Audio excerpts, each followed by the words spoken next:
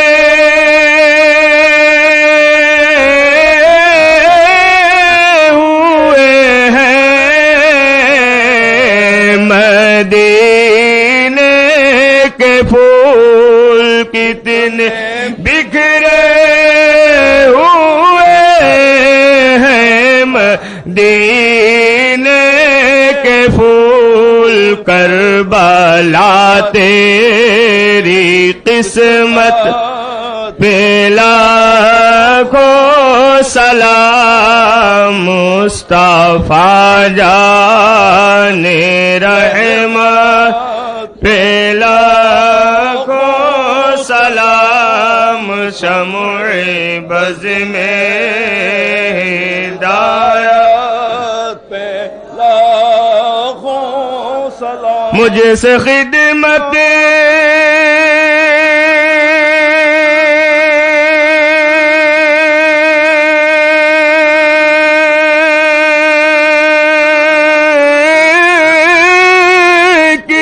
قدسی کہے ہاں رضا مجھ سے خدمت کی قدسی کہے ہاں رضا مصطفیٰ جان رحمت پہ لاکھوں سلام شمع بز میں ہدایت پہ لاکھوں سلام الصلاة والسلام علیکہ یا رسول اللہ الصلاة والسلام علیکہ یا نبی اللہ الصلاة والسلام علیکہ یا حبیب اللہ وعلی آلک وصحبک یا رسول اللہ صلی اللہ تعالی علیہ وآلہ وسلم اللہم صلی علی سیدنا مولانا محمد معدن الجود والکرم وعلى آلہ وبارک وسلم صلاۃ و سلام علیک یا رسول اللہ اللہم احفظنا من کل بلاء الدنیا وعذاب الآخرہ اللہم اسألک الجنة وأعوذ بک من النار اللہم افتح علینا حکمتک وانشر علینا رحمتک یا ذا الجلال والاکرام یا اللہ جو کچھ تیرا اور تیرے حبیب کا ذکر جمیل ہوا قبول فرما یا اللہ تیرے محبوب کے محبوبوں کا جو ذکر ہوا قبول فرما مولا ذکر فکر میں کوئی غلطی واقع ہوئی ہو تو ہم سب توبہ کرتے ہیں معاف کر دے یا اللہ کربلا والوں کے صدقہ میں ہم سب کی چھوٹی بڑی غلطیوں کو معاف کر دے ہم توبہ کر رہے ہیں یا اللہ ہم سب کے روزیوں میں برکتیں عطا فرما دے بیماریوں سے شفا دے دے مولا ہم سب کو نماز روزہ حج و زکوٰۃ کرنے کی توفیق عطا فرما دے یا اللہ ہم کو نیکیوں کی رغبت فرما اور برائیوں سے نفرت کرنے کی توفیق عطا فرما یا اللہ جب تک ہم جیتے رہیں کربلا والوں کے نقش قدم پر چلنے کی ہمت عطا فرما یا اللہ ان کے صدقے میں آفات و بلیات سے بچا مولا تجھے فضل کرتے نہیں لگتی بار نہ ہو مایوس تجھ سے امیدوار قال تعالی فی شان حبیبہ بسم اللہ الرحمن الرحیم ان اللہ وملائکتہ یصلون علی النبی یا ایھا الذین آمنوا صلوا علیہ وسلموا تسلیما اللہم صل علی سیدنا مولانا محمد مختلف الملوان وتعاقب الاسران وکر الجدیدان واستقل الفرقدان وبلغ روحہ وارواح اہل بیتہ من التحیۃ والسلام وبارک وسلم علیہ کثیرا بجاہ سید النبی الامین المکین الرؤوف الرحیم الکریم آمین یا رب العالمین یا اکرم الاکرمین بہ نستعین لا الہ الا اللہ محمد الرسول اللہ صلی اللہ تعالی علیہ وسلم لے آقا کا سلام لکھ رہا ہوں. حضرات درود پاک پیش کریں، سنات پاک پیش کر دوں. صلی اللہ علیہ نبی الامی صلی اللہ علیہ وسلم. صلاۃ و سلام علیک یا رسول اللہ. فاضل گرامی حضرت علامہ حافظ اللہ صاحب قبلہ کی تقریر سن کر تو جی چاہ رہا ہے کہ اعلیٰ حضرت کی کوئی منقبت پیش کروں. 2-3 شعر نعت کے سن لیں آپ.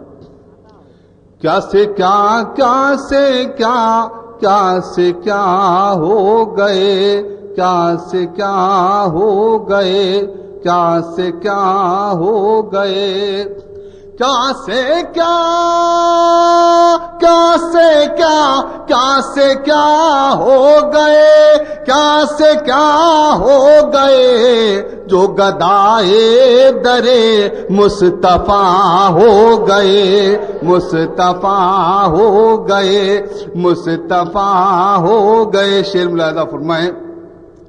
نجدیت کے صنم لاپتہ ہو گئے، لاپتہ ہو گئے، لاپتہ ہو گئے. نجدیت کے صنم لاپتہ ہو گئے، لاپتہ ہو گئے. جلوہ افروز احمد رضا ہو گئے، جلوہ.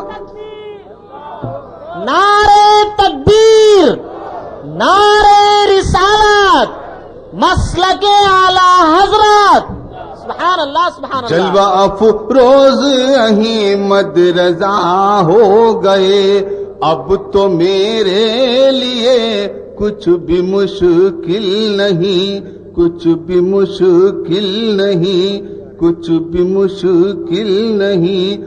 اب تو میرے لیے کچھ بھی مشکل نہیں، کچھ بھی مشکل نہیں. جب علی میرے مشکل کشا ہو گئے.